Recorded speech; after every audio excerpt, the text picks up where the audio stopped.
Bueno, parece que hubo un pequeño detalle técnico, pero ya estamos aquí. Voy a iniciar la charla. Y bueno, el tema que vamos a tratar a continuación es un tema por demás interesante. Vamos a ver que en realidad, y bueno, ahora con todo el contexto que estamos viviendo, ¿verdad? Ha sido un poco complicado, ya que desde por lo menos el año pasado, diversas instituciones académicas han dedicado un tiempo suficiente, un esfuerzo suficiente para tratar de entender y llevar a cabo un análisis de la conquista de México. Como saben, apenas desde el año pasado se cumplieron los 500 años del arribo de los hispanos a Mesoamérica y la cuestión está en que habíamos llevado un buen análisis en las diversas instituciones, incluyendo la UNAM, a través, por ejemplo, del proyecto de Noticonquista. Nosotros como Universidad Anáhuac también nos sumamos a ello en, por ejemplo, diversas conferencias, algunos congresos y demás que hemos estado vinculados a todo esto. Ahora ha bajado un poco porque evidentemente tenemos este problema del coronavirus y por supuesto las reflexiones pareciera que están detenidas, pero por ello es que es necesario ahora retomarlas y poder participar, ¿no? de toda esta discusión. Y bueno, uno de los grandes temas asociados a la conquista y que ha generado también mucha polémica precisamente en las redes sociales, y por eso estamos aquí para un poquito discutirlo entre todos, es sobre el problema de las formas de combate y del armamento utilizado en ambos bandos, ¿no? Al decir ambos bandos, ya vamos a ir a lo largo de esta charla también, y se ha hecho en general a lo largo de las diversas sesiones y discusiones que se han hecho, como ya comenté desde el año pasado, tratar de eliminar esta postura de los mitos, los famosos mitos de la conquista. Vamos a ver cómo, por ejemplo, incluso en referente al tema del armamento también hay muchos mitos, ¿no? Esta visión de que un grupo reducido de hispanos llega a lo que nosotros denominamos Mesoamérica y empezó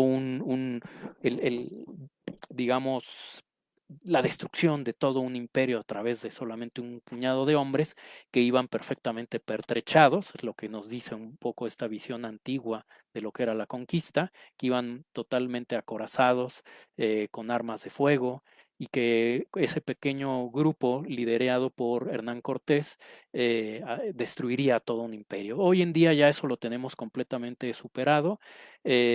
O estamos en proceso por lo menos de tratar de superarlo y comprenderlo, ya que nuestro interés desde una perspectiva lo más objetiva posible no es necesariamente irse ni por un lado, ni un antihispanismo, ni tampoco un proindigenismo y viceversa. No hay un interés por ese lado, simplemente generar una información y una investigación lo más objetiva posible, ¿no?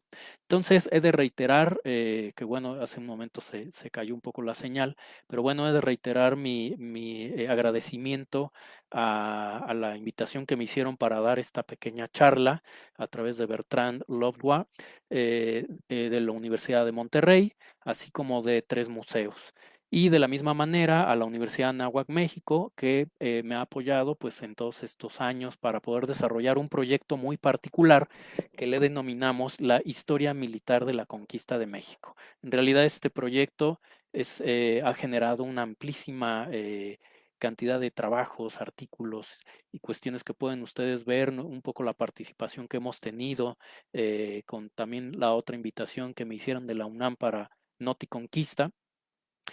Y bueno, entonces vamos a iniciar un poco esta charla. Van a ver cómo tenemos uno de los grandes problemas del análisis de la guerra en el México antiguo y que por ende está también vinculado con la etapa de la conquista. Es decir, estamos por lo menos hablando del año 1519 hasta 1521, aclarando que este es solo el inicio de la conquista. Pero bueno, son las etapas en las que yo más bien me he desenvuelto y desarrollado, ¿no? Y bueno, partimos un poco de cuáles son las fuentes de investigación con las que nosotros hemos estado trabajando, es innegable que las fuentes más importantes de la conquista seguirán siendo las fuentes escritas, las fuentes de los tanto de las diversas versiones historiográficas que tenemos, desde las más directas como son el propio Hernán Cortés, Bernal Díaz del Castillo, que sin duda es uno de los autores quizá desde esta perspectiva historiográfica de los más discutibles, más polémicos, ¿no? Ya desde los tiempos de Christian Duverger sacaría hace algún tiempo un texto para discutir si realmente fue Bernal Díaz quien escribió esta obra, algo que no todo el mundo estuvo de acuerdo, ¿verdad? Pero bueno, sí llama la atención que un personaje como Bernal Díaz, que te da tanto detalle, cuando hacemos un contraste de fuentes en ciertos aspectos entre la obra de Hernán Cortés y Bernal Díaz, se da uno cuenta, pues la verdad es que Bernal Díaz le da mucho más detalle a las cosas y es realmente interesante y polémico, como alguien se acordó de tantos detalles que por supuesto a uno como investigador le sirve, pero también le genera un poco saben, de discusión, ¿no? Si realmente la información que está dando. A ello le sumamos, por ejemplo, otras obras que son poco conocidas o muchas veces no tan citadas, como el caso del Conquistador Anónimo, que realmente es una obra muy pequeña, pero que también brinda información, por ejemplo, de la obra del padre Sagún, como sabemos, sobre todo de el último libro, el libro 12, que es un poco diría León Portilla, la visión de los vencidos, ¿no? Esta parte más indígena, la obra del padre Durán también. Entonces, las fuentes, sin duda las fuentes escritas han sido, yo creo que las más utilizadas, lo más importante para realmente conocer todos los sucesos que se dieron en la conquista. Como les digo, sabemos, no es interés de esta charla hacerlo, ya les recomiendo ir a la página de Noticonquista, pero sabemos que la conquista no se desarrolló solo hasta la caída de Tenochtitlan, ¿no? Realmente ese fue el principio. Pero sí podemos ver que en este proceso que va del 19 al 21, se fueron gestando algunos de los patrones y de las estrategias que van a generar los conquistadores, ¿no? En ese escenario. Entonces, bueno, siempre metodológicamente es muy, muy importante contrastar los hechos, las narraciones de una fuente con otra, ya que vamos a encontrar en muchos casos contradicciones, vamos a encontrar información que complementa a una u a otra, o en otros casos hay interesantes coincidencias. Pero yo creo que también, y más desde el punto de vista que vamos a estudiar o vamos a analizar el día de hoy, el tema del armamento, definitivamente no podemos solo basarnos en las fuentes para hacer un estudio de armamento, ¿sí? Tenemos que, como ya saben ustedes, hoy en día la arqueología, la historia, la antropología, pues no pueden trabajar solas, tienen que estar en una unidad, en un análisis, y así como hacemos un contraste entre fuentes escritas, también va a ser necesario hacer un contraste entre disciplinas e información que brinden unas fuentes con otras, ¿sí? Bueno, antes de poder abordar nuestro tema, va a ser necesario también conocer lo que ahora le llaman la nueva historia de la conquista. Es decir, desde hace muchos años ya tenemos todo un bagaje historiográfico de lo que fue la conquista de México, grandes investigadores, algunos de ellos pues ya fallecidos, ¿verdad? Como el caso de José Luis Martínez, el caso de León Portilla, entre otros, que para su época generaron una investigación pues con una serie de fines académicos, científicos, incluso podríamos decir hasta políticos, pero generaron una serie de información que es lo que hasta ahora habíamos entendido. Pero a partir de recientes estudios y nuevas investigaciones como los de Matthew Restall, por ejemplo, se ha generado una nueva corriente conocida simplemente como la nueva historia de la conquista. Y bueno, tampoco es que sea la novedad en gran sentido, simplemente es un interés de reflexionar el escenario de la conquista desde otras perspectivas y más como, bueno, como mexicanos, sí nos compete mucho esta situación por todo lo que se sigue viviendo, ¿no? Y que bueno, no voy a entrar en materia ahora, pero es un tema que se sigue viviendo en el México de hoy en día.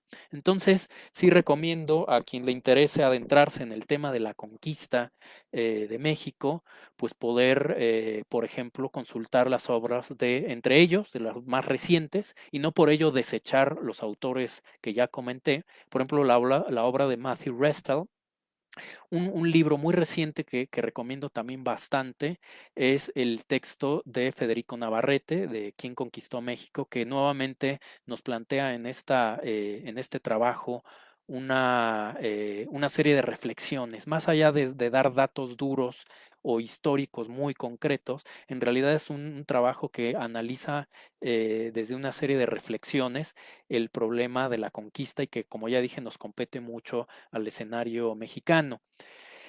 Y bueno, dentro de este cúmulo amplísimo de información que tenemos de la conquista de México y de intereses muy, muy variados, entra el tema de la guerra, ¿no? El tema de la guerra que como dije, vamos ahora a discutir desde obviamente unas posturas muy particulares, de las posturas que yo he tratado de desarrollar a través de la llamada historia y arqueología militar, que como su nombre dice, buscan comprender el fenómeno bélico en cualquier escenario, en cualquier cultura y cualquier época, incluso desde los elementos más técnicos de las armas, que es parte de lo que veremos hoy, y el componente más humano, humano entendiéndolo también como las personas que vivieron esas guerras, esas personas que finalmente participaron del conflicto, de esas personas que sufrieron las heridas literales de las armas, el tema estratégico, el tema de la alimentación, por ejemplo, o sea, son todas las diversas vertientes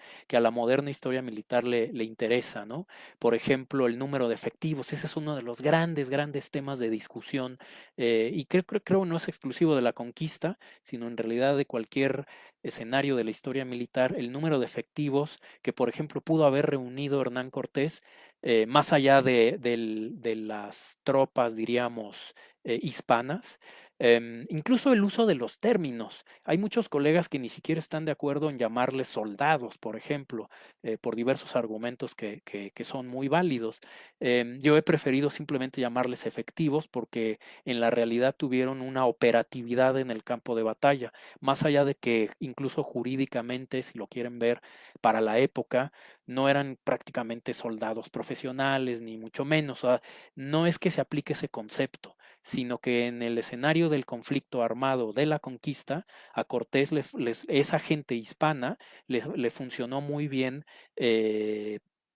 en términos bélicos le funcionó muy bien. Independiente, por supuesto, y como ya he de explicar en un momento más, de la gran cantidad de aliados indígenas que se van a encargar también de diversos papeles, entre ellos el papel de también formar parte del ejército de Cortés, ¿no?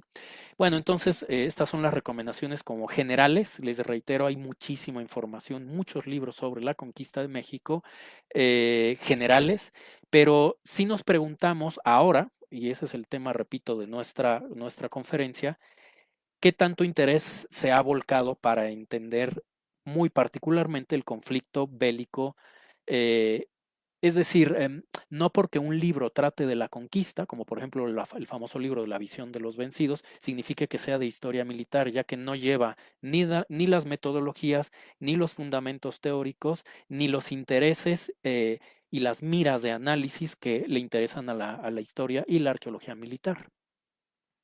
Y bueno, en ese sentido, como finalmente vamos a entender cualquier guerra, por lo menos en una guerra, diríamos, compleja, en la cual están presentes dos sociedades estatales, podría ser, o sociedades complejas que están enfrentadas. Y en este caso, cuando hablamos de dos escenarios de conflicto, es por un lado el imperio mexica. Ya sé que para muchos el concepto de imperio también es discutible, pero la verdad es que de momento la gran mayoría de los investigadores seguimos conceptualizando esta idea de imperio. Ahora no hay tiempo de analizarlo a profundidad. En otras conferencias que daré en la Universidad de Anáhuac en línea, tendremos oportunidad para aquellos que les interese de discutir el concepto de imperio y su aplicabilidad en el escenario mesoamericano. Bueno, entonces, por un lado tenemos un enemigo, digamos, o uno de los protagonistas de esta historia es en efecto el Imperio Mexica y su ejército, y por el otro lado, lo que podríamos denominar el ejército, diría yo, hispano-indígena. Ya ni siquiera, ya van a ver que con el tiempo lo vamos a ir analizando, pero ya es incluso discutible hablar solamente de los aliados, porque si lo vemos del otro lado, desde el punto de vista indígena, realmente el verdadero aliado de los indígenas es Cortés y su gente, ¿no? Pero bueno, eh, bueno, entonces, para poder entender una guerra o un conflicto se deben de entender las dos partes, las dos formas de hacer la guerra, las dos formas de conflicto, de armamento y demás. Entonces, lo que estoy presentando aquí es solamente un bagaje general, tampoco es que haya mucho de lo que se ha publicado hasta ahora en materia de la guerra mexica, es decir, solo en el mundo mexica, no necesariamente en el mundo mesoamericano.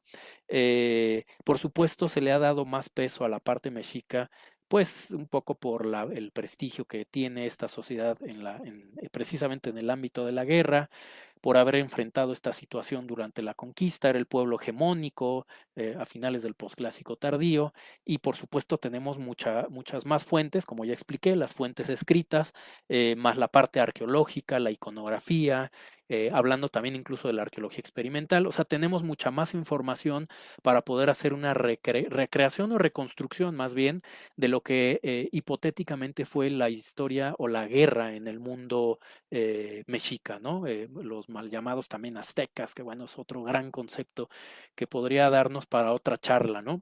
Y bueno, dentro de los textos clásicos, por ejemplo, tenemos aquí el de Aztec Warfare, que es quizá uno de los libros básicos, pero no el definitivo. Lo que sí ha sucedido, lo he visto en varias ocasiones, para muchos investigadores pareciera que la obra de Ross Hassig es el inicio y el final de todo. Y no es así, en realidad, como lo he dicho en otras ocasiones, la obra de Hassig tiene muchos aciertos. Hoy en día también ya hemos encontrado algunas cuestiones que ya no son convenientes citar de la obra de Hassig, algunos errores quizá de interpretación, hipótesis que no son convenientes, en fin. Y por supuesto hubo temas que Hassig no profundizó. Entonces, yo creo que ya es momento de no solamente buscar a Hassig, un libro de 1988, sino que ya hay una producción posterior que ha ampliado un poco la frontera de este análisis de lo que era la guerra en el mundo mexica, que la voy a explicar en breve. Eh, y por otro lado, si bien la guerra mexica particularmente es muy importante entenderla para precisamente conocer y entender el contexto de la guerra de la conquista, curiosamente, del otro lado, la historiografía sobre la guerra de la conquista, es decir, no hablar de la cuestión ideológica, no hablar de la cuestión política y demás, sino el conflicto bélico como tal, prácticamente la historiografía de historia militar como tal de la conquista de México es casi nula. Es decir, no hay muchas publicaciones, tenemos solo las que están viendo aquí, que efectivamente buscan ese interés, tanto la parte más técnica de las armas, como el análisis del conflicto. Algunos libros clásicos como el de José Lameiras, del encuentro de la piedra y el acero, los textos también Ross Hassig haría una aportación al respecto. Pero como muy recientemente, de lo último que salió con ese interés fue de la revista Despertaferro, este número de la conquista de México, en el que se hizo también un análisis desde una perspectiva más militar de lo que aconteció en la conquista, que como he dicho, hay muchos mitos alrededor de ello. Y bueno, como el tema que voy a tratar y que está vinculado finalmente con el conflicto bélico, repito, entre dos grupos básicos, que es eh, Cortés, Hernán Cortés, el grupo reducido de efectivos que traía hispanos y que después se le van a sumar más cuando se enfrenta a Pánfilo de Narváez, y entonces ellos se suman a este escenario, más evidentemente la gran cantidad de grupos indígenas. Entonces, lo que podríamos llamar el ejército hispano-indígena en realidad está compuesto en híjoles, no sé si decir un 95% o más de indígenas y un mínimo de hispanos, ¿no? Y por el otro lado, como ya expliqué, las tropas mexicas, el ejército mexica. Por ejemplo, a mí me gusta mucho aplicar el concepto de ejército, sobre todo para el ámbito mexica, no sé si para otras sociedades mesoamericanas, pero aplicando conceptos de teoría antropológica, sabemos perfectamente, no hay duda de ello, de que los mexicas eran una sociedad estatal y era una sociedad compleja. Y en el ámbito desde el punto de vista precisamente de la antropología, sabemos que las sociedades complejas, una de sus características es precisamente la conformación de ejércitos. Entonces yo no veo ningún problema en aplicar el concepto de ejército por lo menos al caso mexica, ya lo he dicho, porque estamos tratando de una sociedad estatal, una sociedad compleja, una sociedad imperialista con todas las discusiones que ello conlleva, y otro de los puntos que es una sociedad militarista, pero esto de verdad lo voy a tratar después en otra conferencia, el concepto de militarismo, que no es precisamente lo que muchas personas creen que tiene que verlo a veces con dictaduras latinoamericanas, sino, bueno, por lo menos en el ámbito prehispánico y mesoamericano y en general de la historia militar, no va por ahí el concepto. Pero bueno, ya eso lo discutiré también en otra conferencia. Entonces, como pueden ver, la historiografía de la guerra de la conquista es bastante más pobre y por lo tanto tenemos mucho, mucho por resolver. En realidad sabemos más de la guerra prehispánica que de la guerra de la conquista. Y es porque, bueno, ha habido muchos aspectos. Número uno, como vemos, la conquista de México ha representado una serie de posturas, de hipótesis y de planteamientos que de por sí pues no han dado ya oportunidad ni siquiera de acercarse a algo tan detallado como la guerra. Pero por otro lado, también tenemos ¿cómo se llama? Pues quizá un desinterés de parte del gremio académico por un tema quizá tan particular, quizá sumamente especializado, y más cuando hablemos ahora del tema del armamento. Y bueno, entrando un poco en los mitos de las armas, primero vamos a eliminar esta postura ya de una vez, vamos a eliminar esta postura de que los hispanos, por no decirles españoles, como a veces también se discute, iban completamente armados muy a la manera de los caballeros alto medievales o medievales, ¿no? Aún a la fecha se sigue promoviendo esta idea de los soldados acorazados en caballo, que son casi como esta idea precisamente caballeresca de la guerra medieval, ¿no? O sea, tenemos que evitar esta situación. Eh, Otro punto por demás también interesante es que muchas personas incluyéndome en algún momento, nos dejamos llevar por la famosa época de los tercios, el momento de los tercios, que como saben es un componente bélico del siglo XVI, que tiene toda una historia muy compleja y que tiene toda una evolución. Y entonces muchos pensamos que la tropa o las tropas de Cortés eran como una especie de copia de los tercios españoles que llegaron a asentarse y a conquistar el imperio mexica. Y bueno, van a ver como uno de los grandes ejemplos de ello lo tenemos incluso en el uso del morrión de cresta, el capacete con cresta, que es quizá el arma más emblemática de los españoles o lo que se nos ha querido presentar.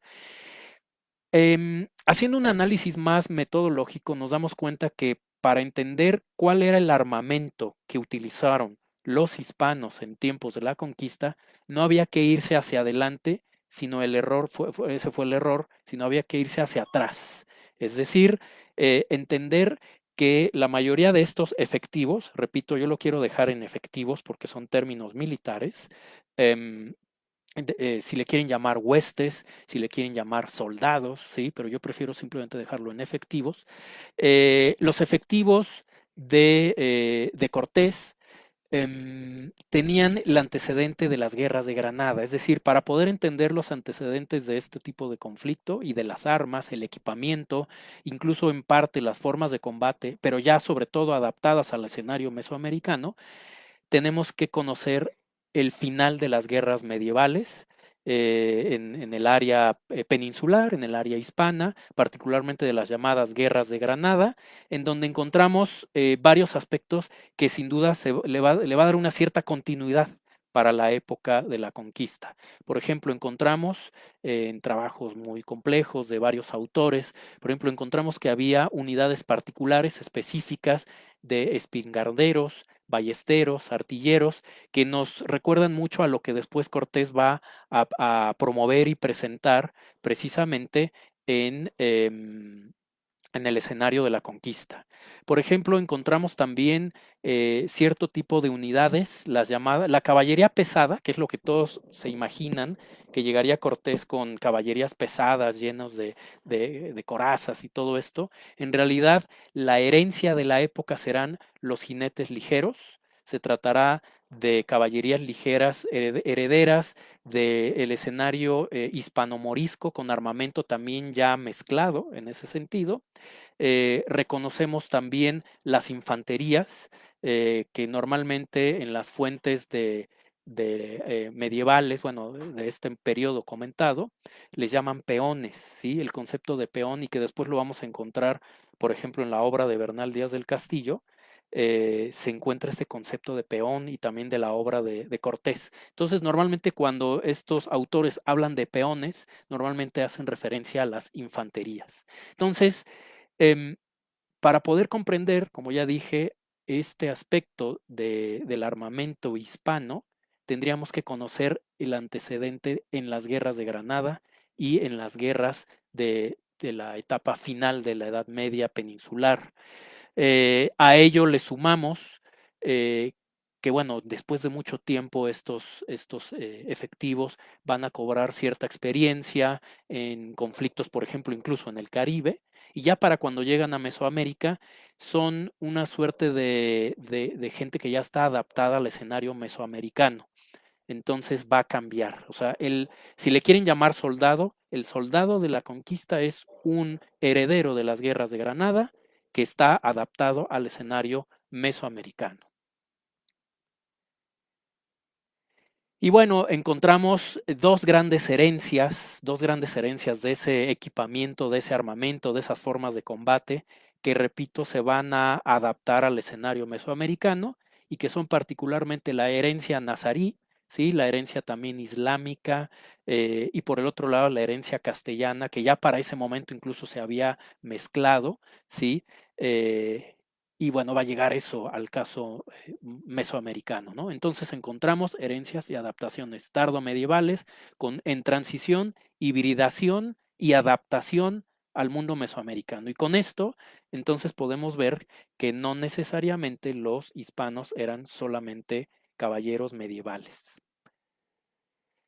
Bueno, les digo, les sigo recomendando esta bibliografía de Despertaferro al respecto para quien quiera consultarla.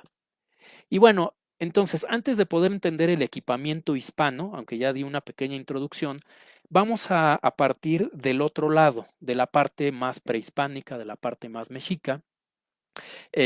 Bueno, aquí están viendo un mapa, el mapa que prácticamente todos los que nos dedicamos al tema a trabajar, lo trabajamos, que es el que hiciera Robert Barlow desde mediados del siglo pasado a través del análisis de las fuentes y los códices, cómo se fue desenvolviendo y desarrollando las diversas conquistas del Imperio Mexica.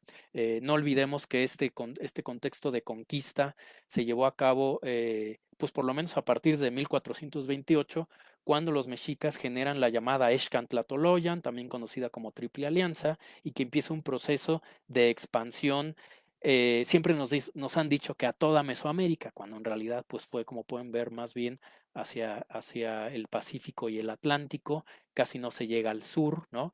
Va a haber ciertos escenarios que no fueron del todo conquistados y esto va a tener un porqué, ya sea que fueran aliados, ya sea que simplemente no pudieron derrotarlos o también bajo los conceptos de la guerra mexica que voy a explicar a continuación. Eh, el proceso de conquista del imperio se llevó a cabo literalmente a punta de obsidiana, ¿sí? Y vamos a ver cómo esto es muy, muy importante. Bueno, Hemos hablado ya en varias ocasiones que esa es la opinión que yo planteo. Algunos autores consideran que esto es muy amerindio, como le llaman ahora. Yo creo que esto es particularmente mexica, el concepto de dos tipos de guerra, porque además es una aplicación de concepto, repito, para una sociedad estatal. El querer generalizar la guerra mesoamericana eh, puede ser también un error, ya que se nos olvidan las formas de organización social. O sea, tú no puedes comparar al Estado mexica como un Estado, repito, con las características ya dichas. Un Estado de una sociedad altamente compleja, una sociedad imperialista con todo lo que implica y una sociedad militarista. O sea, tiene los tres componentes que no todos los mesoamericanos tenían. Y no se puede comparar, por ejemplo, con el escenario bélico quizás zapoteco o teotihuacano o de otras regiones que por cierto falta mucho por ser estudiado. Entonces yo también por eso discuto un poco que se quiera generalizar. Entonces, particularmente para el caso mexica, se tienen dos tipos de guerra que finalmente tienen dos objetivos absolutamente claros. O sea, la necesidad de dividir estas dos guerras es fundamental para entender también lo que va a pasar en la conquista. Ahora, no vamos a negar que ambos conceptos de guerras de conquista y guerras floridas están definitivamente vinculados, pero sí tienen por detrás una serie de elementos que definitivamente se tienen que dividir. Y bueno, aquí hice una pequeña lista de qué es lo que implica cada una y por lo tanto, repito, qué significará para el escenario después de la conquista. Cuando hablamos de las guerras de conquista, a veces también le podemos llamar guerra total y yo sé que muchos de los historiadores militares me dirán que eso no es aplicable a Mesoamérica porque el concepto de guerra total es más tardío, pero bueno, yo quiero entender aquí guerra total o guerra de conquista simplemente cuando el imperio mexica utiliza todos, absolutamente todos sus recursos económicos para el sometimiento de una población. Entonces, ¿cuál es el objetivo o el fin de esas guerras totales o de conquista? El control, entre comillas, político, sino realmente es un control económico. O sea, sería un control político, un control, diríamos, territorial, pero sobre todo es un control económico. Básicamente, la guerra de conquista, como ya sabemos, busca la tributación de sus sometidos.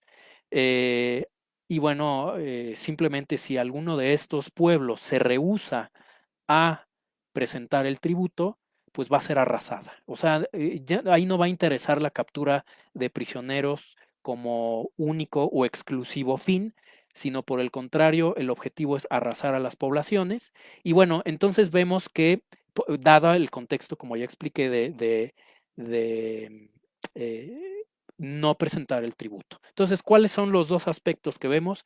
Son guerras de expansión con objetivos tributarios y también las guerras de conquista. Esto es muy importante lo que voy a comentar. eh, Se involucra también el sofocamiento de rebeliones, que muchas veces o pocas veces se menciona. O sea, el Estado mexica estaba en un estado de guerra permanente. Eso es muy importante decirlo. Y lo estoy adelantando porque vamos a desmitificar esta visión de que la guerra mesoamericana se regía por los ciclos agrícolas. Eso no tiene nada que ver y ya lo van a ver a continuación. Es decir, eh, el mantener un imperio controlado es estar prácticamente en un estado de guerra permanente, ya que constantemente tienes que estar sofocando rebeliones de aquellos que por un motivo u otro se rehúsan al pago de tributo. Y no solo ello, sino que además, si alguna de estas rebeliones no son sofocadas en el momento debido, en el tiempo debido, pues es un mensaje para todos los demás que se rebelen. ¿Por qué estoy diciendo esto? Porque en pocas palabras, la llegada de Hernán Cortés a Mesoamérica y todo lo que vamos a ver después de la conquista es una rebelión masiva de los indígenas. Es en pocas palabras lo que vamos a ver. Es una rebelión de los indígenas que van a ver en Cortés su oportunidad, un líder y su oportunidad para rebelarse con el imperio mexica. Y como dice el dicho, la unión hace la fuerza. Entonces, precisamente por eso los mexicas tenían una necesidad constante de estar sofocando esas rebeliones. No es solamente hacer nuevas conquistas, hay que mantener esas conquistas.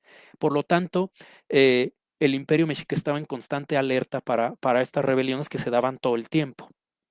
¿Cuál era el objetivo o el significado de esta guerra? Pues como en cualquier otra parte del mundo, más allá de ser mesoamericanos o no, una demostración de poder y control geopolítico o en este caso económico. Es decir, para los tlatoque mexicas, Axayácatl, Ahuizotl, etcétera, más allá de la cuestión ritual y lo que ustedes quieran muy mesoamericano, en el fondo ellos querían pues el control de las poblaciones y del tributo, ¿no? Y hay muchísimos ejemplos en donde se entiende esta situación.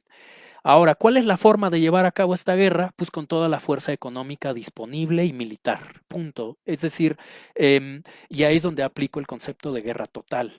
Es decir, la infraestructura económica entendiendo como habituallamiento, alimentación, pertrechos, armas, efectivos. No olvidemos que hacían campamentos, un tema que no se ha estudiado, por ejemplo. Eso incluye también el tema de la sanidad. Es decir, para el escenario mexica, tratar de sofocar, por ejemplo, una rebelión implicaba la generación de una serie de recursos eh, que de otra manera, si no la tenía, pues no podía sofocar esas rebeliones y no podía estar esperando a que fuera periodo de siembra o de cosecha para andar sofocando rebeliones. Eso no era viable. ¿Cuál es la operatividad de esta guerra? Pues el uso militar y tecnológico en toda su capacidad letal. Esto es fundamental en decirlo. Toda la capacidad letal que tenía el armamento y el ejército mexica, cuando era necesario, era aplicado en el sofocamiento o la conquista de estos territorios. Y bueno, no vamos a dejar de lado que también se van a obtener prisioneros, ¿no? Pero no es el objetivo fundamental.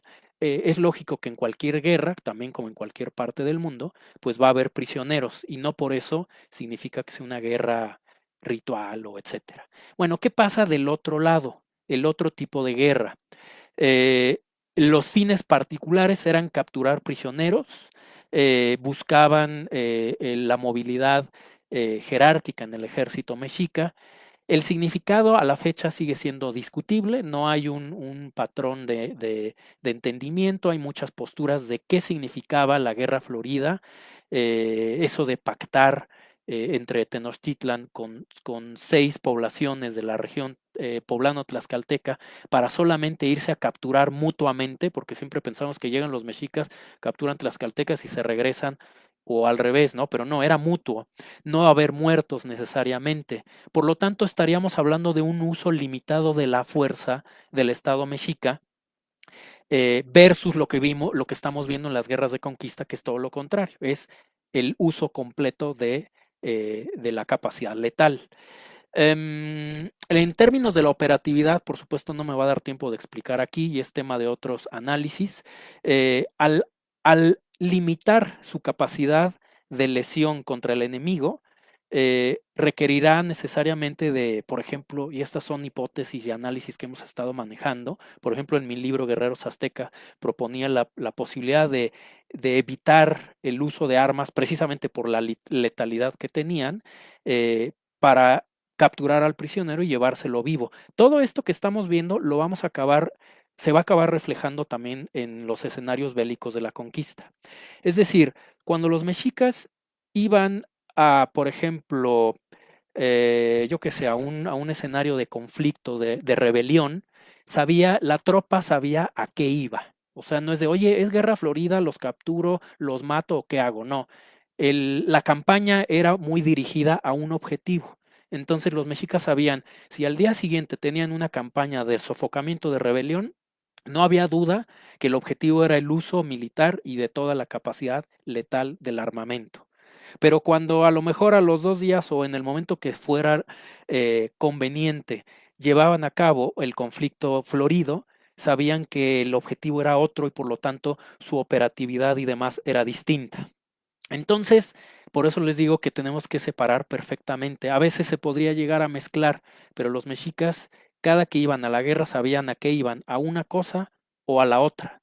Pero cuando se lleva a cabo la conquista de Tenochtitlan y demás, ahora los atacados son ellos con los grupos indígenas y va a haber ahí una mezcla ahí sí incluso ideológica y de formas de combate. ¿Cuáles son los grandes mitos de la guerra mexica que cada uno de ellos representaría toda una charla? Por ejemplo, ya está de sobra decir, pero me gusta reiterarlo, que la guerra mexica no era para alimentar a ningún dios, ni mucho menos. Ya sabemos que hay toda una ideología militarista, y ya la explicaré en otro momento. Hay toda una ideología militarista que sustenta las capacidades bélicas del Estado mexica. Como ya expliqué, cuando era necesario, sobre todo en guerras de conquista y sofocamiento de rebeliones, se podía llegar a cabo guerras de exterminio. Y bueno, yo sé que suena feo y cómo se atreve. Bueno, le quitamos esta parte como más romántica. ¿Por qué? Pues porque los mexicas tienen que demostrar su poderío y ya está, ¿no? Entonces, cuando se tienen muchos ejemplos en las fuentes de poblaciones que fueron arrasadas por el simple hecho de negarse al tributo, ¿sí? Ella ha explicado en otras ocasiones que el ejército mexica no era un ejército profesional, entendiendo esto, que el ejército profesional es aquel en que sus efectivos, el grueso o total de sus efectivos, se dedican completamente a ello. O sea, esto no está asociado directamente con si son buenos o malos. O que es que eran muy buenos guerreros, sí, pero no tiene nada que ver con que sean profesionales en el sentido de que sabemos que el Estado mexica no pagaba un sueldo, por decir un sueldo, para que estuvieran todo el tiempo en la guerra y cuando no estuvieran acuartelados y demás, salvo el caso de los Pipiltin, quienes sí incluso tenían alguna suerte de jubilación y demás, pero el grueso del ejército, como lo decía Lameiras, era una suerte de campesinos armados. De manera que cuando no había guerra, pues había que regresar a la, ¿cómo se dice? Bueno, al campo y etcétera, ¿no? Entonces es un tema también extenso. Em, bueno, había combates a muerte, también sigue circulando en redes sociales y en otros lados la idea de que los mexicas y los mesoamericanos pues no mataban porque capturaban prisioneros. Sí mataban, pero ya vimos que dependiendo de qué campaña. Cuando es Florida, pues van a tener un interés más de captura. Cuando es conquista y demás, sí va a haber un interés de letalidad.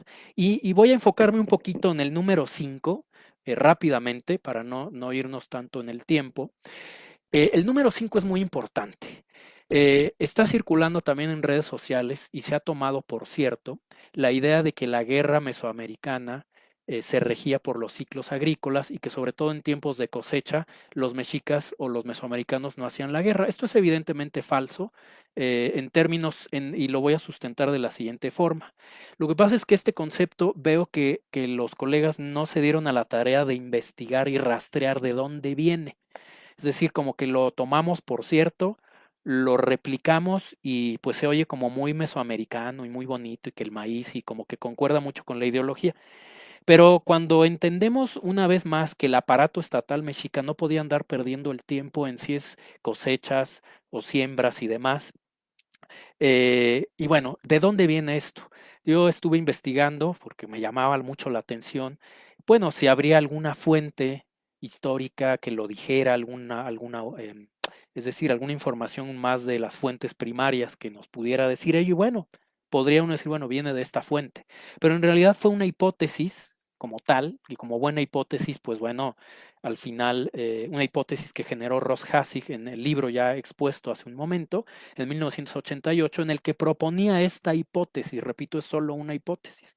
Y cuando uno investiga, y los invito, los que tengan duda de ello, los invito a ver la obra de Hassig, cuando uno lee a Ross Hassig y propone esto, y él claramente lo propone solo como hipótesis, se va uno a las fuentes que usa para proponer esto, y no es que realmente exista una información directa de algún cronista que diga exactamente eso. Él simplemente construyó la hipótesis como una posibilidad y hoy en día, desde mi opinión, resulta, les digo, desde la operatividad de la guerra y de los objetivos que el Estado mexica tenía claros, no podía estar perdiendo el tiempo en eso. ¿Por qué? Porque como ya expliqué en la guerra de conquista, las guerras de expansión y sobre todo el sofocamiento de rebeliones no iban a esperar a que fuera el ciclo agrícola.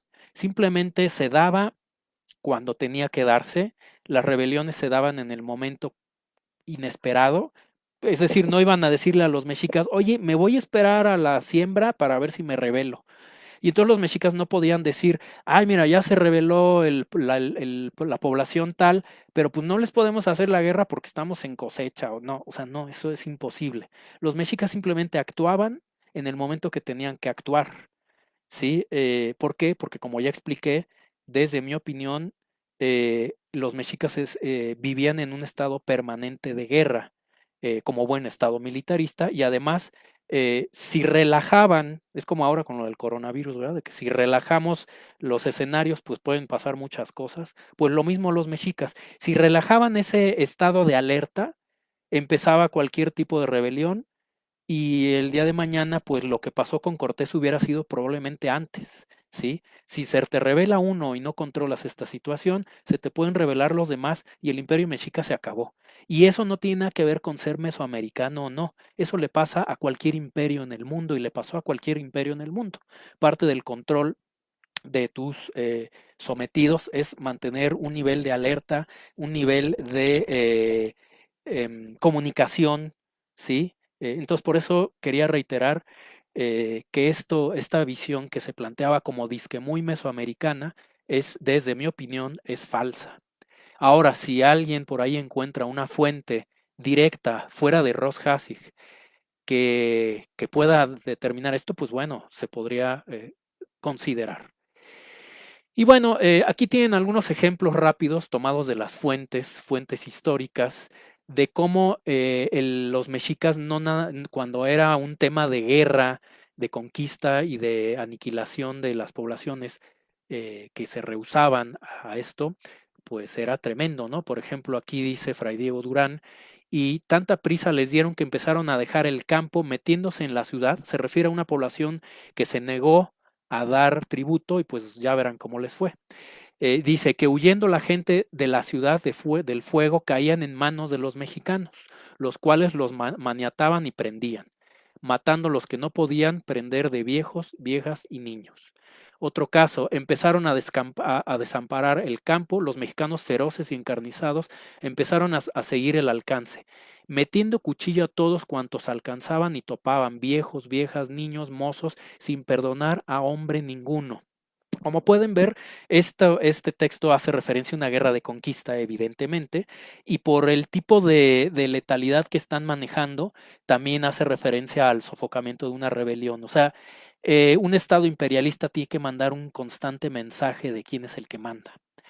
Y llama la atención una cita de Durán que nos dice, iban haciendo cuanto mal podían, se refiere a los mexicas, como lo hacen ahora nuestros españoles, si no les van a la mano. Es tanta la desvergüenza y poco temor que en esto hay, y entonces había entre estos que entrando debajo de bandera, todo el mundo era suyo. O sea, hay alguna frase clave. Para los mexicas, todo era de ellos, ¿sí? Y si no entregabas no solamente el tributo, voy a dar otro ejemplo rápido, cuando ya el ejército avanzaba y, por ejemplo, esta primer carga de suministros que el Estado mexica les daba se iba a ir acabando. Entonces, cuando llegaban ya a la zona de combate, de conflicto, las poblaciones cercanas tenían la obligación de brindar a los mexicas alimentos y pertrechos y etcétera, para poder continuar con la guerra. Ahí hay otro ejemplo de cómo hemos minimizado la economía y la infraestructura económica del imperio mexica, ya que, repito, pensar que la guerra era solo posible con lo que cultivaban los mexicas, pues es falso. O sea, realmente la infraestructura económica se basaba precisamente en obligar al otro a tú vas a pagar mi campaña a partir del tributo y demás. En fin, bueno, ahí tienen entonces un poco el escenario rápido de lo que era la guerra mexica para saber qué pasaba en la conquista.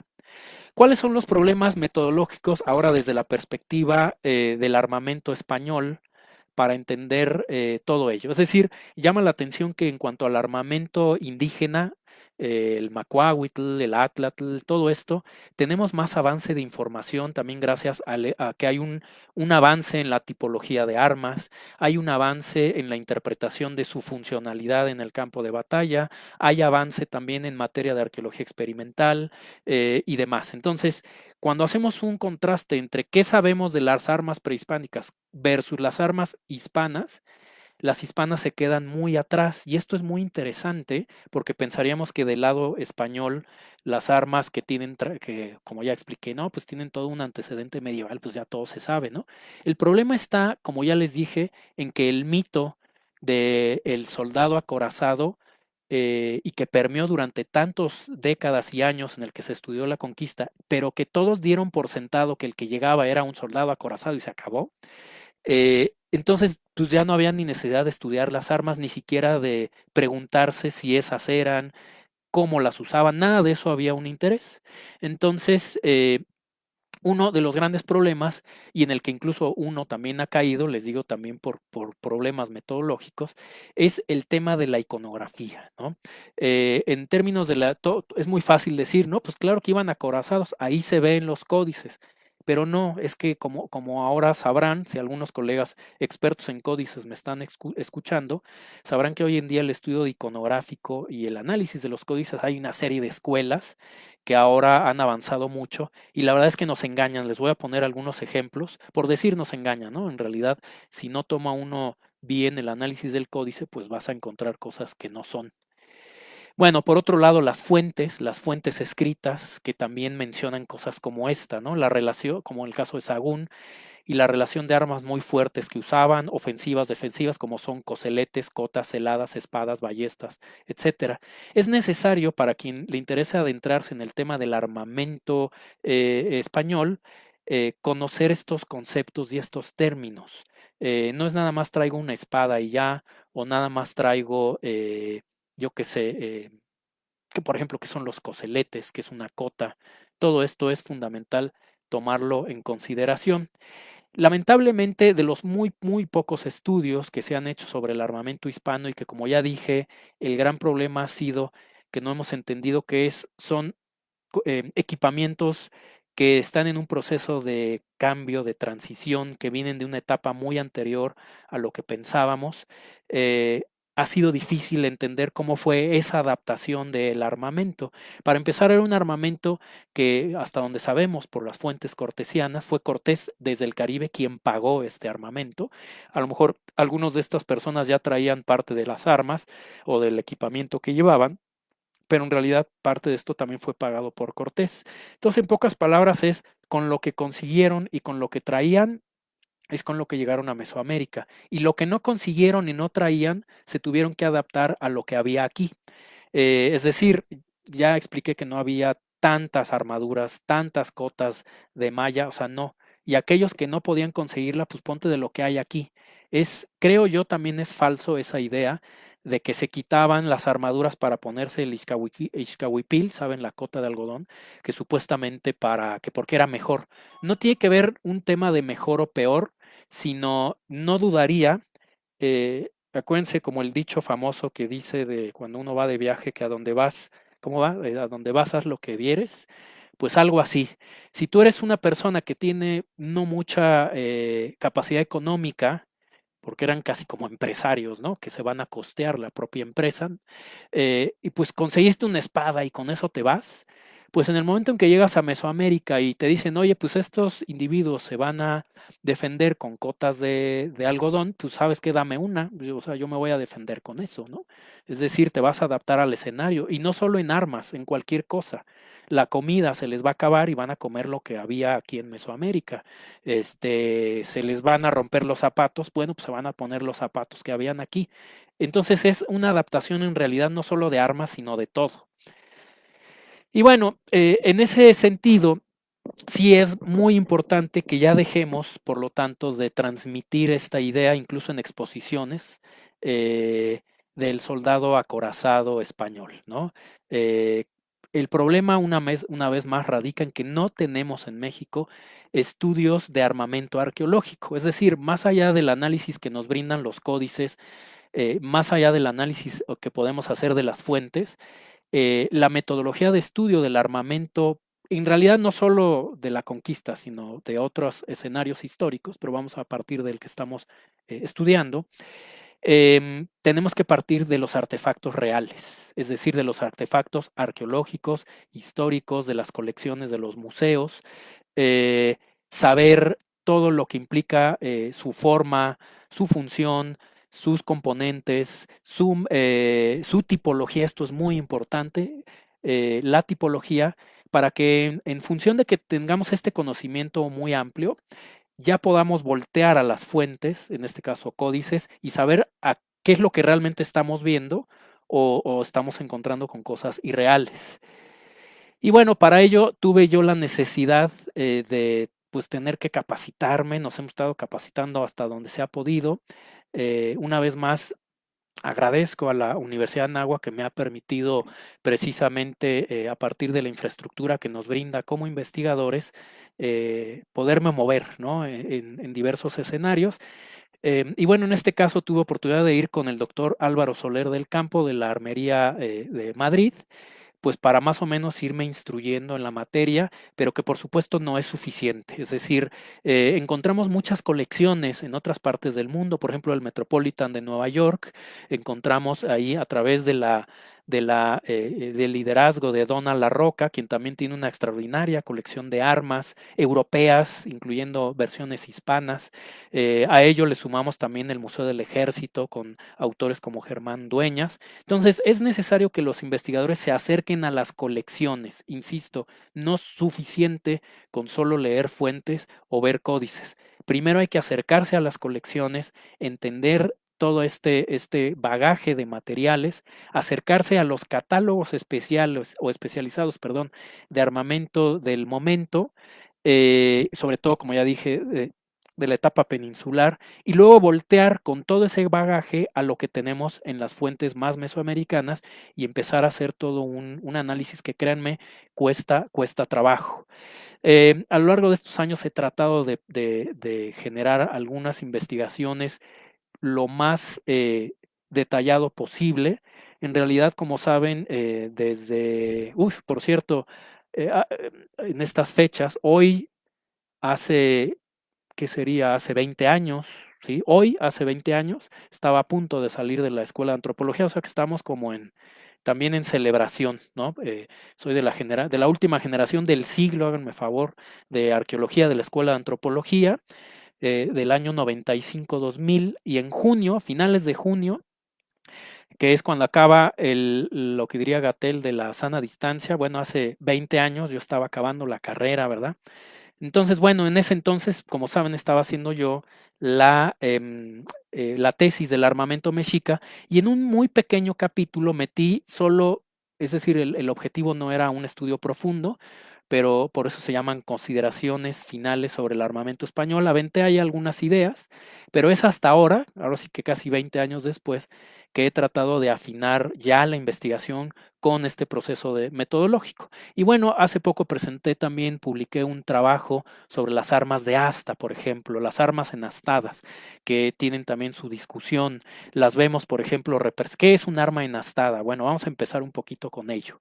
Voy a acelerarle porque sé que si no, no vamos a tener tiempo de preguntas y demás.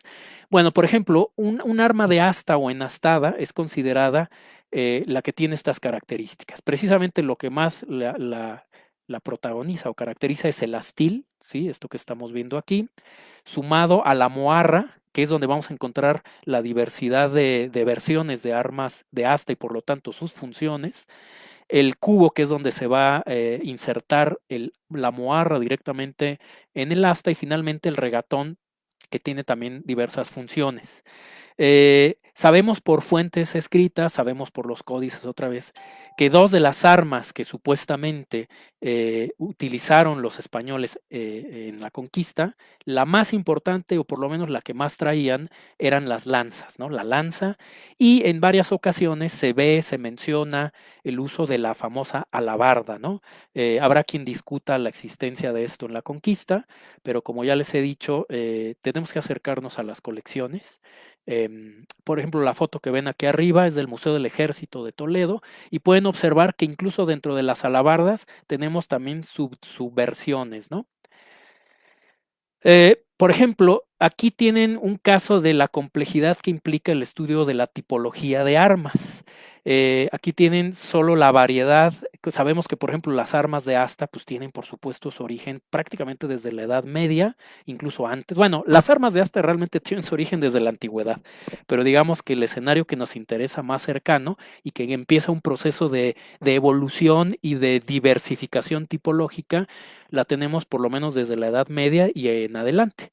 Y quiero llamar su atención en toda esta variedad de moarras, porque estas son moarras distintas. Tenemos versiones de alabardas, por ejemplo, esto que dice aquí, las partesanas o las partisanas, van a dar por resultado una segunda versión de arma enastada conocida como espontón, ¿sí? O sea, de las partesanas encontramos los espontones. Bueno, quiero que recuerden ese dato para lo que vamos a ver a continuación. Bueno, por ejemplo, en el caso de las alabardas, pues vemos en el Códice Azcatitlan, por ejemplo, la representación de la misma. Encontramos en versiones como el Florentino, aquí tenemos otro caso de alabarda. Las fuentes escritas mencionan, por ejemplo, Sagún dice, sus lanzas, sus astiles, que murciélagos semejan como van resplandeciendo. De la obra de Sagún. Y así tenemos como varias, y Sagún no es la única, hay varias fuentes que mencionan el uso de lanzas, alabardas, picas, por ejemplo, incluso la semana pasada se publicó un artículo en Noticonquista de un servidor en el que menciono el conflicto que va a tener Cortés contra Pánfilo de Narváez y llama la atención que uno de los elementos que se menciona es la construcción de armas enastadas a manera de picas, perdón, que van a ser mandadas a hacer por Cortés a través de algunos aliados indígenas, ¿no? Entonces, las armas enastadas estuvieron presentes en el escenario de la conquista, pero vamos a encontrar un poco su funcionalidad. Vean aquí, por ejemplo, en la obra del padre Durán, tenemos también representaciones de lanzas en las versiones del lienzo de Tlaxcala, pero llama la atención que el uso particular de las lanzas, muy en especial de las lanzas, tuvieron sobre todo una función en las llamadas infanterías, perdón, de las caballerías hispano-moriscas, es decir, eran caballerías ligeras que se combinaban en ocasiones con adargas de cuero y que tenían posibilidades de cargar contra el enemigo y que constantemente se menciona en las fuentes. Entonces la función de las lanzas eran más por esa vía. Ahora, aquí estoy presentando un caso de cómo las fuentes, los códices, perdón, los documentos pictográficos, de repente si no hacemos un análisis iconográfico claro, podemos tener un problema interesante de interpretación. Por ejemplo, aquí vemos un jinete que lleva precisamente el sistema de armamento hispano-morisco. Aquí está la representación de esas adargas de cuero. Y yo sé que para la mayoría esto que está aquí es, pues trae una lanza y ya, ¿no? O sea, no tiene mayor problema. Pero quiero llamar su atención de la moarra que tenemos aquí y que si hacemos el análisis tipológico que vemos, por ejemplo, o por lo menos por la representación, estamos observando que no es una lanza, sino la moarra se trata de un espontón, ¿sí? Parece tratarse de una suerte de partisana o espontón. La pregunta sería, con esta representación, ¿podemos sustentar que los españoles traían también espontones en la conquista? No. ¿Por qué? Porque, para empezar, el uso de esta arma, sabemos que el uso no era para caballerías, ¿sí? No era una función en caballerías, hasta donde sabemos, eran sobre todo armas de soldados de guardia y demás, por lo que está como descontextualizada dentro de la iconografía. Y bueno, casos como esos los vamos a estar encontrando, ¿no? Constantemente. Entonces, por eso les digo, tenemos que tener mucho cuidado a la hora de hacer el análisis, tenemos que ver las tipologías, tenemos que ver, y recuerden, las tipologías se hacen a partir sobre todo de los artefactos originales, o más que originales, de los objetos arqueológicos e históricos. Y bueno, algunos se preguntarán si realmente existen armas arqueológicas de la conquista, en este caso en museos mexicanos. La verdad es que una vez más, como no ha existido un interés de hacer un catálogo nacional de armas de los museos mexicanos, porque no existe, ese es el número uno. Número dos, no tenemos desafortunadamente recursos humanos capacitados para efecto y será necesario que nos vayamos capacitando todos para efectos, para hacer los análisis tipológicos y demás. Y finalmente, no es suficiente con ello, sino después publicar. Entonces, muchos podrán decir, no, no hay nada, pero hasta que yo no vea un estudio completo de todos los museos y colecciones del país, podemos encontrar sorpresas en las bodegas y demás, ¿no? Y bueno, obviamente los casos más concretos y directos los tenemos de la arqueología.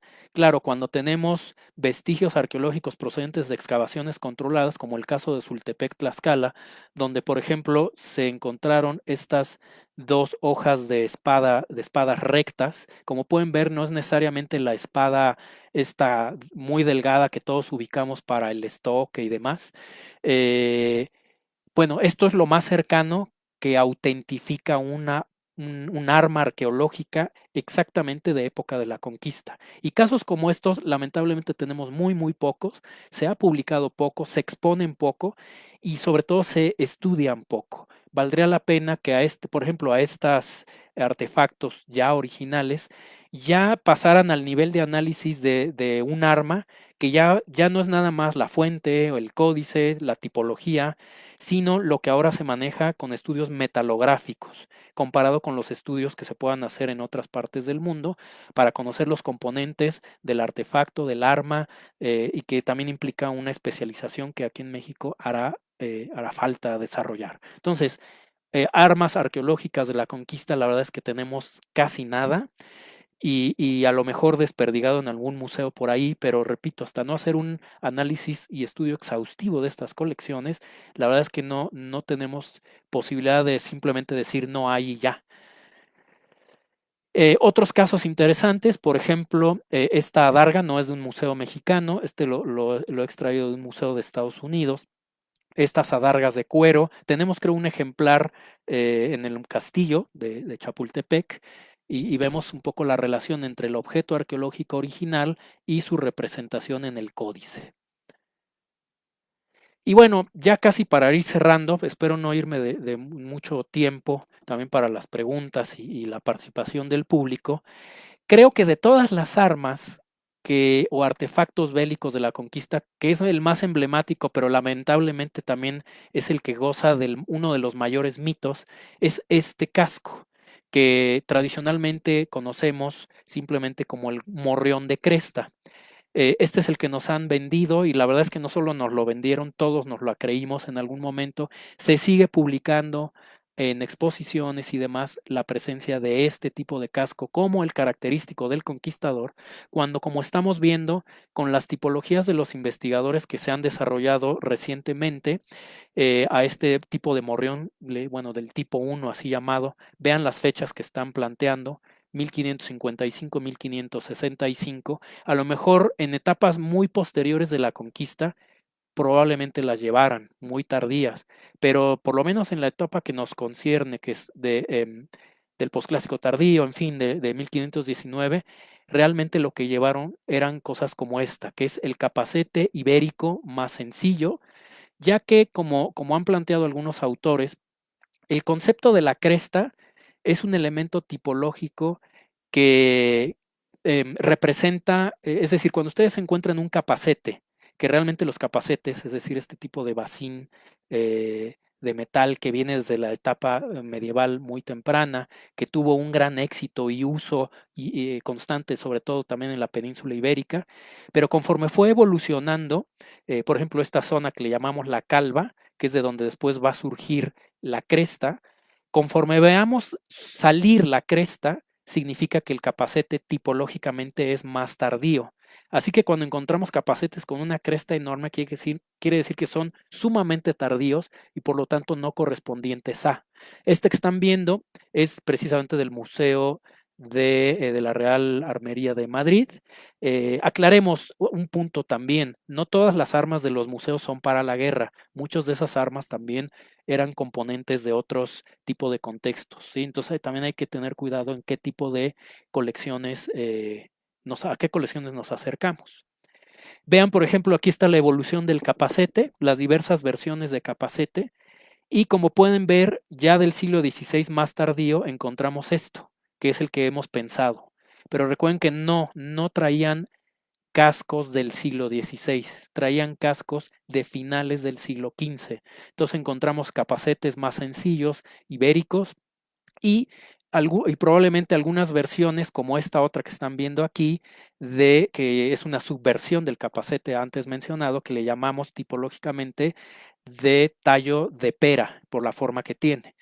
Entonces, si debemos imaginar a un español, tiene que ser algo como esto, con cascos como esto, pero creo que va a ser muy difícil quitar el escenario, la idea del casco o llamado morrión de cresta, ¿no? Que en realidad es un capacete con cresta. Y bueno, las unidades de combate hispanas, según las fuentes, a cada rato mencionan el uso de ballesteros, los llamados soldados, o bueno, efectivos, dejémoslo, de espada y rodela, aquellos que llevaban armas de asta. Encontramos los artilleros, los escopeteros, que en realidad se trata de gente con arcabuz. Y bueno, como ya expliqué, las famosas caballerías ligeras de origen más peninsular, con una mezcla, ya para ese momento incluso una mezcla de elementos, moriscos, le llaman moriscos ibéricos, y mucho más dinámica. Es decir, sí había caballerías, pero repito, no eran esas caballerías pesadas que imaginamos de las películas, sino era gente mucho más ligera, más dinámica, con este tipo de armas. Bueno, y ya a partir de la reconstrucción que hace Despertaferro, vemos lo que sería una interpretación ya moderna de un español. Ahí se me movió aquí. Entonces vemos, por ejemplo, más allá del indígena, que lo tenemos más claro, por ejemplo, tenemos un efectivo hispano que lleva precisamente el capacete con casco, como ya expliqué, de tallo de pera. Probablemente podrían llevar gorjales, que como saben, el gorjal o gorguera protege el cuello, pero a falta de coraza, de peto y demás, pues me pongo un iscahuipil. Y repito, no necesariamente porque es que es mejor, lo va a sustituir y es que me pesa mucho la armadura. No, no era por eso, era porque no había. Y entonces te tienes que poner lo que había en el territorio al que llegaste. Lo vas a combinar probablemente con una adarga de cuero, una espada y algunas otras armas, ballestas, ¿no? Por ejemplo, en algunos lugares tenemos incluso información de los cranequines para el uso de la ballesta. Se han recuperado en Zacatecas los virotes de ballesta, por ejemplo, ¿no? Entonces tenemos que acercarnos también a la arqueología, que a veces los colegas que estudian armas se quedan solo en las fuentes. Entonces hay que acercarse también a la arqueología. Bueno, todo esto se va a utilizar finalmente en diversas batallas, Centla, Tecoac, las grandes batallas de la conquista Otumba, el asedio mismo de Tenochtitlan, pero no olvidemos que entre estas grandes batallas también hubo muchas escaramuzas, y esas escaramuzas fueron libradas gracias, repito, a que Cortés contaba con definitivamente una gran cantidad de aliados indígenas cada vez más, que no solamente eran efectivos para la guerra, sino también los alimentaban. Por ejemplo, las mujeres, recordemos que en Centla pues les dan una cantidad importante de mujeres que, como saben, incluye a la Malinche. ¿Quién va a alimentar a Cortés y a su gente? Pues son ellas las que van a cocinar, saben qué alimentos, dónde se prepara. A ver, yo no creo que la gente de Cortés supiera hacer una tortilla, por decir, o amasar, o en fin, ¿no? Entonces, parte del contingente de Cortés incluye también las mujeres que van a ayudarles en alimentar, los van a curar con todos los medicamentos, versiones mesoamericanas, los van a armar, como pueden ver, los van a armar. Ya había yo explicado en algunos textos que había publicado hace algunos años que llega un momento en que se va a transformar los sistemas de armamento hispano-indígenas en una suerte de sistemas híbridos, como el que vimos acá, en el cual tanto españoles se van a armar con cosas indígenas y a los indígenas les van a dar armas españolas. Al final el objetivo fundamental es derrocar al Tlatoani mexica y acabar con la tributación del imperio sobre sus conquistados, ¿no? Y bueno, vemos casos interesantes de ello mencionados tanto en fuentes y demás. Por ejemplo, aquí en el códice, una lámina del Códice Florentino en el que están tumbando a un jinete y vemos que los mexicas o los aliados, en fin, llevan también armas españolas, traen espadas mezclados con escudos indígenas, porque a su vez los mexicas, como vimos también en una lámina anterior, se robaban esas armas y las reutilizaban, ¿no? O sea, al final en la guerra utilizas lo que puedas, reutilizas y el objetivo es diezmar al enemigo. Y bueno, ya para cerrar, siempre digo eso, pero es que me voy extendiendo porque creo que es muy interesante todo esto. Vemos que, repito, los aliados indígenas hicieron de la campaña de Cortés su propia campaña, ¿sí? Casi podría hablar que es al revés. Los indígenas finalmente, sabiendo que hay una suerte de liderazgo y una oportunidad, si había rebeliones constantes, pero pequeñas, aclaremos, en el Imperio Mexica, en este momento se transforma en la macro rebelión.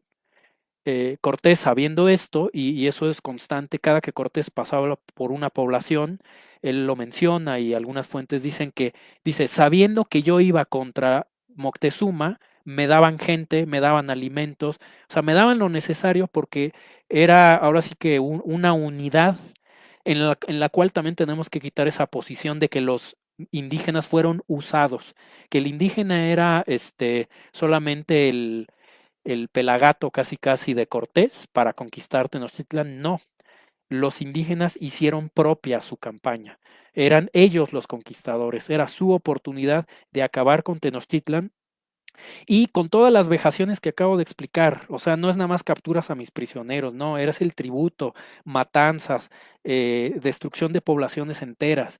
Debemos quitar esta idea también de que es el español el que viene a masacrar a nuestra población. No, las primeras masacres se hicieron con los mexicas en contra de los mismos indígenas. Entonces, era la oportunidad del indígena.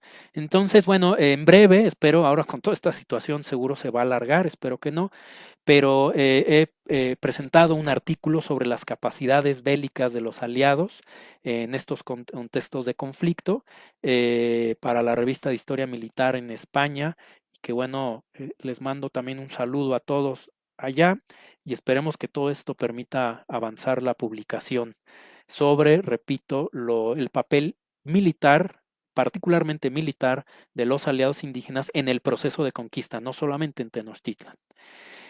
Bueno, algunas batallas, ya no me voy a extender, por ejemplo, vemos, por ejemplo, los planteamientos tácticos que se dieron en ciertas batallas. Normalmente los españoles no siempre mencionan a los indígenas como parte de las batallas, por ejemplo, ¿no? Este es el caso de Centla, como la caballería, por lo menos lo que nos mencionan las fuentes, tuvo un papel preponderante al diezmar a las tropas mayachontales por detrás, ¿sí? Atacaron en retaguardia con animales que nunca habían visto y que además tienen una capacidad de destrucción comparado con el análisis contra infanterías. Bueno, aquí vemos otras reconstrucciones que se han hecho en algunos textos de las batallas, por ejemplo, de Tecoac en Tlaxcala, la batalla de Otumba, ¿no? En la cual los mexicas estuvieron casi a nada de ganarle a los hispanos y en parte a los aliados indígenas. Casi podría yo decir que la batalla de la conquista, por lo menos de la conquista de Tenochtitlan, aclaro, se llevó a cabo aquí, ¿no? Es decir, fue un enfrentamiento ahí sí en campo abierto, en el cual los hispanos corriendo y apoyados definitivamente, sobre todo por Tlaxcala, los alimentaron, sabían por dónde irse, les dieron dónde refugiarse, les dieron también medicinas, etcétera. En esta batalla prácticamente la historia hubiera cambiado, pero bueno, no hay tiempo ahora de explicar el desarrollo, pero bueno, pueden ver que en la reconstrucción ya se evitaron los capacetes de morrión de cresta, no todos los hispanos llevan necesariamente petos o corazas, algunos ya llevan bandoleras, llevan petos, algunos cotas de malla, o simplemente muchos de ellos no llevaban nada y una espada en la mano y era pues todo lo que tenían. el asedio a Tenochtitlan, que también es algo muy interesante, en el cual lo que algunos autores como Hassig o Isabel Bueno llaman como la armada mexica, pues formó parte también de estos conflictos, ¿verdad? Que también da para toda una charla. Y bueno, ya para cerrar, ahora sí, ya en serio, pues los invito también a que se conecten, ¿no? El próximo 29 de mayo a través de la página del CEICA, del Centro de Investigación en Culturas de la Antigüedad, obviamente en Facebook, donde vamos a dar continuidad a nuestro seminario de historia militar de sociedades antiguas y en la cual tenemos como invitado a un colega de lujo que es Alberto Pérez Rubio. Para los que no lo conocen, él es uno de los fundadores y directores de la revista Despertaferro, una de las revistas más importantes de historia militar a nivel mundial en términos hispanos. Entonces, pues llevamos una colaboración muy estrecha con ellos, entre el CEICA, la NAWAC y Despertaferro. Entonces los invitamos porque va a ser por demás interesante en términos del estudio de la protohistoria europea y las guerras de las sociedades gálicas y demás. Entonces están invitados y